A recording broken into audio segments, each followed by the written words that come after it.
प्रभु परमेश्वर को धन्यवाद देंगे आज की इस सुंदर सुबह के लिए। ये सुंदर सुबह प्रभु ने हमें दी है कि ताकि हम परमेश्वर की महिमा करें और परमेश्वर के नाम को हम धन्य कह सकें। प्रियो, मैं आप सभी का स्वागत और वेलकम करता हूँ।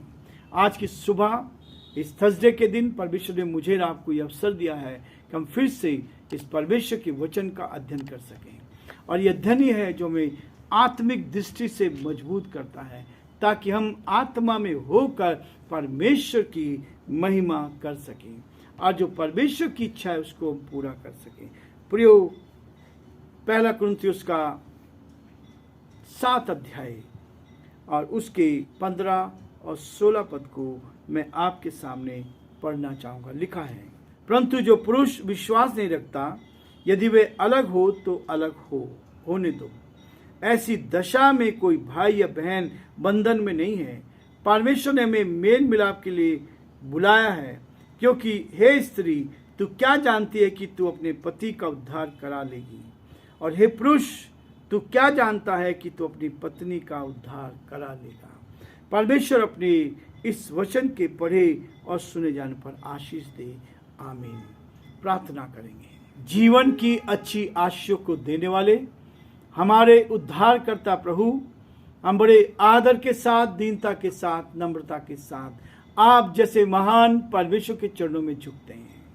हम आपको धन्यवाद देते हैं, हम आपकी स्तुति करते हैं प्रभु कि आप हमारे महान प्रभु, दयालु पिता, विश्वास के योग्य परमेश्वर, अद्भुत युक्ति करने वाले प्राकारिक परमेश्वर, हम आपकी तारीफ करते हैं और धन्यवादित हैं प्रभु रात्रि के मीठे विश्राम के लिए और ये सुंदर दिन दिखाने के लिए। इसलिए आपको धन्यवाद।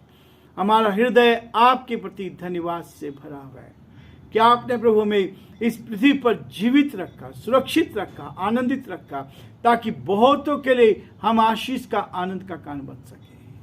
हम विशेष प्रार्थना विनती करते हैं हमारे बेटे अनुराग के लिए प्रभु जी, आप उसको संभालें, उसको आशीष दे, आपका हाथ उसके साथ बना रहे, ताकि परमेश्वर वो पूरी तरह स्वस्थ हो जाए, चंगाई पाए, आपकी महिमा कान बन सके। आपने उसको संभाले रखा, आपने उसकी मदद की, सहायता की। हम इसके लिए भी आपकी स्तुति, आपकी प्रशंसा करते हैं। हम प्रार्थना विनती करते हैं हमारे बेटे अशोक के लिए प्रभु जी, इस बेटे को भी अपने हाथों में ले, जो शारीरिक अस्वस्थता है, जो ज्वाइंटिस उसको हुआ प्रभु, यीशु के नाम से हम प्रार्थना करते हैं, अपना दया का हाथ उस बेटे पर रख दे, आपकी सुरक्षा उस बेटे को मिले, आपकी निकटता उसको मिले, ताकि परमेश्वर वो पूरी तरह से स्वस्थ होकर आपकी महिमा करें और जो आपकी योजना है पिता, आपके नाम से पूरी की जाए। हम बड़े आदर के साथ, दीनता, नम्रता के साथ पिता परमेश्वर अपने प्रदेश राजस्थान को आपके हाथों में सौंपते हैं।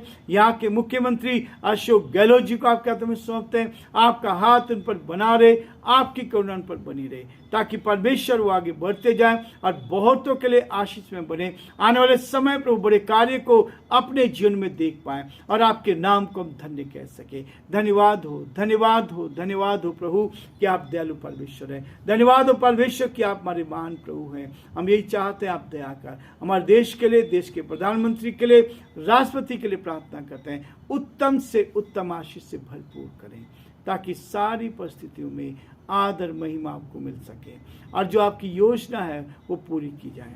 बड़े आदर के साथ हमारे सारे श्रोताओं को आपके हाथों में सौंपते हैं। हर एक की सुधि ले, हर एक को अपने हाथों में ले, बीमारी से, परेशानी से, कठिनाई से, दुख और मुसीबत से बचाएं, ताकि परमेश्वर सारी बातों में आप ही को महिमा मिले।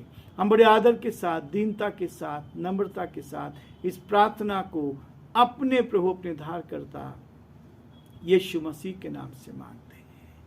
आमीन।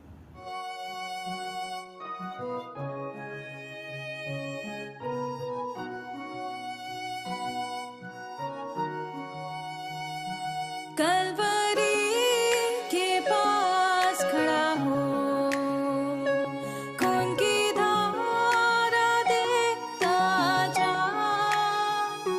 तेरे पापों का यही दाम दिया है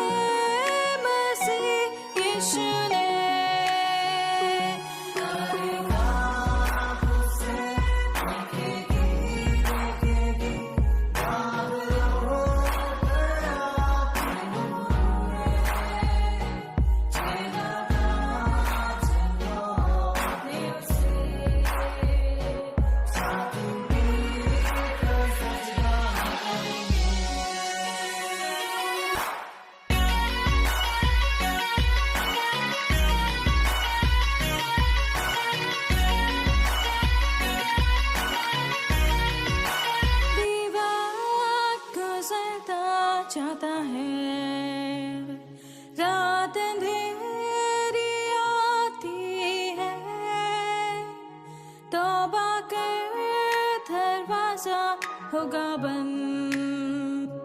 कुछ ना होगा फिर पछताने से, तौबा कर दरवाजा होगा बंद। कुछ ना होगा फिर पछताने से।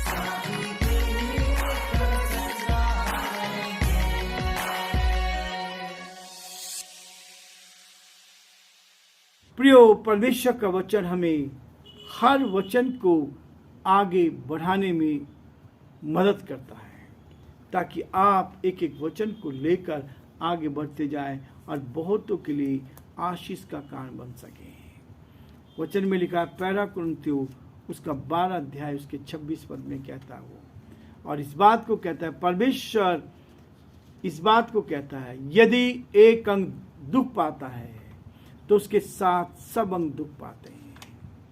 शरीर का एक अंग दुख पाता है तो दूसरा भी दुख पाता है। इसी चीज को हम देखते चले जा रहे हैं। पति और पत्नी दोनों एक अंग है, एक तन है, और दोनों एक तन है। तो वो इसी बात को कहता है कि परमेश्वर मुझे और आपको संसार में रहते हुए पवित्रता के साथ जीवन जीने के लिए कहता है, ताकि आप उसके साथ ऐसा जीवन जिए जो बहुतों के लिए आशीष का कारण बनता जाए। प्रिय वचन कहता है, परंतु जो पुरुष विश्वास नहीं रखता है, अभी तक बात हो रही थी, जो पत्नी विश्वास करती पुरुष विश्वास नहीं करता, और यदि वो पत्नी के साथ रहना चाहता तो कोई खराबी नहीं है। और यदि पति विश्वास करता है, पत्नी नहीं करती, और पत्नी चाहती है कि अपने पति के साथ रहे, तो उसमें भी कोई बुराई नहीं थी। लेकिन आज वो इस बात के लिए कह रहा है 15 पद में, परंतु जो पुरुष विश्वास नहीं रखता, जो पुरुष विश्वास नहीं, विश्वास क्या है? जिसका विश्वास प्रभु के ऊपर है, जिसने अपने जीवन में अपने गुनाहों से तौबा की है, पश्चाताप किया है, अपने पापों से अंगीकार किया है। परंतु जो पुरुष विश्वास नहीं रखता, यदि वे अलग हो तो अलग होने दो। जो विश्वास रखता है और साथ रहना चाहता है तो उसको रखने में कोई बुराई नहीं है। यदि जो विश्वास नहीं रखता, कहता है, परंतु जो पुरुष विश्वास नहीं रखता, यदि वे अलग हो तो अलग होने दो। हमें एक दूसरे पर विश्वास रखना बहुत जरूरी है। मसीह परिवार का निर्माण इसी बात को दर्शाता है कि हमारा जीवन एक दूसरे के लिए आशीष का कारण बने। ऐसी दशा में कोई भाई या बहन बंधन में नहीं है, कोई दबाव नहीं है। किसी भी चीज, बाइबल किसी भी चीज में दबाव नहीं देती है। यदि आप चाहते हैं कि आप सच्चाई को जाने तो आप जान सकते हैं। यदि आप चाहते हैं कि आप बुराई के साथ जीवन जिए तो आप जा सकते हैं। वो बाइबल हमें बताती है, हमें समझाती है कि बुराई से क्या गलत है और अच्छाई से क्या अच्छा आपके लिए होगा। यहां भी वो कहता है, इसी बात को कहता है, ऐसी दशा में कोई भाई या बहन बंधन में नहीं है। परमेश्वर से ने हमें मेल मिलाप के लिए बुलाया है। मेल मिलाप की सेवकाई परमेश्वर ने दी है। यदि आप मेल मिलाप के साथ रहते हैं, पति और पत्नी दोनों एक साथ रहते हैं, एक मन के होते हैं और एक दूसरे से प्यार करते हैं और एक ही आत्मा है, यदि अंधकार में नहीं है, आगे चलकर यही पौलुस इस बात को दर्शाता है, विश्वासी और अविश्वासी का कोई मेल जोल नहीं है।